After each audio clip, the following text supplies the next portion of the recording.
שלום צופים יקרים, אנחנו כבר נתחיל בהעלאת סרטוני למידה. לבינתיים העלינו רק סרטונים פשוטים. עכשיו קודם כל, לפני שאתם מתחילים ללמוד קסמים, אתם צריכים לדעת כמה דברים חשובים שכל קוסם מתחיל חייב לדעת. דבר ראשון, בשביל לראות המילים בסרטונים אתם חייבים דבר ראשון לראות מקצוענים. לכן אנחנו נלמד פה כמה דברים שכל קוסם צריך לדעת בתחילתו. אוקיי, כלל מספר 1. דבר ראשון, טוב שמתי שאתם באים לעשות להם את הקסם, תראו שליטה בקלפים. לצורך העניין אנחנו נלמד אתכם כמה שיטות שמראות השליטה בקלפים. אחת מהם היא הגבוב הזה, אתם נראים כאילו אתם באמת שולטים. 2 היא הפריסה הזאתי, ו3 זה מניפה. עכשיו אנחנו נלמד כל אחד מהם. אוקיי, את הערבוב הזה עושים בצורה כזאת. חוצים את החבילה בערך באמצע ותופסים כל חבילה בצורה כזאת. מתחילים לערבב, מתחילים שנייה אחת לפני השנייה בשני. ברגע שהגעתם למצב כזה, שימו את האגודלים ככה, אני אראה לכם את זה שוב.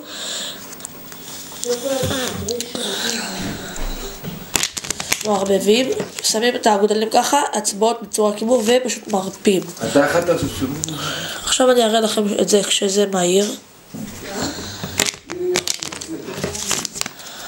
זה נראה כך, הפריסה, עכשיו לפריסה. הדבר ראשון, טוב מאוד שההחזרה שלכם תיראה בצורה כזאת, ביד שבה אתם מחזיקים את הקלפים. איך תבדקו את זה? תחשבו שאתם במשחק ותתחילו לחלק את הקלפים. היד שבה אתם זורקים את הקלפים אצלי יד ימין, לכן אני אשים את החבילה ביד שמאל בצורה כזאת.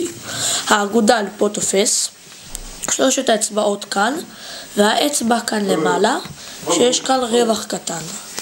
הפריסה היא, אתם שמים את הקלפים קצת בצורה כזאת ואת האצבע כאן.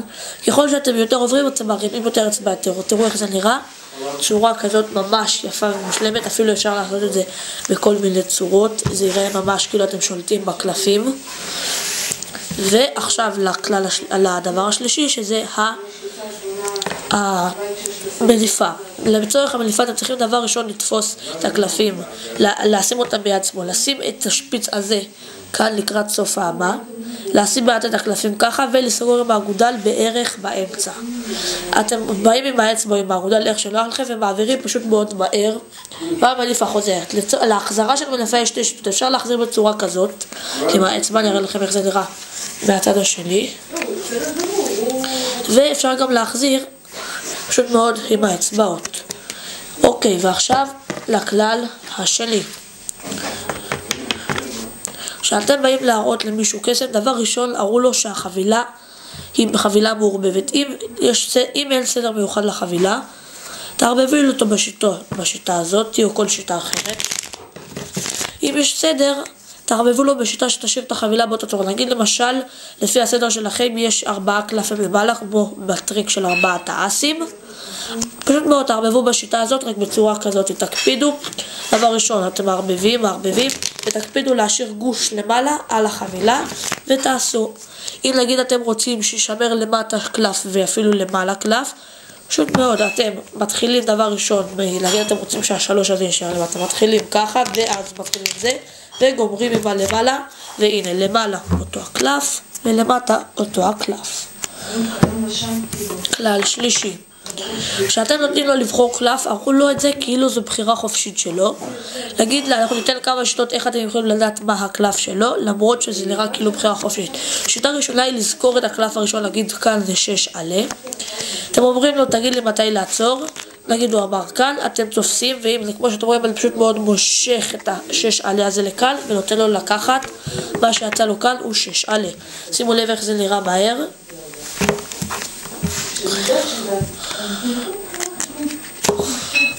ו6 עלה. השיטה השנייה היא פשוט מאוד, לתת לו לבחור ככה קלף. ברגע שהוא מחזיר, אתם אומרים לו להחזיר את הקלף בצורה כזאת.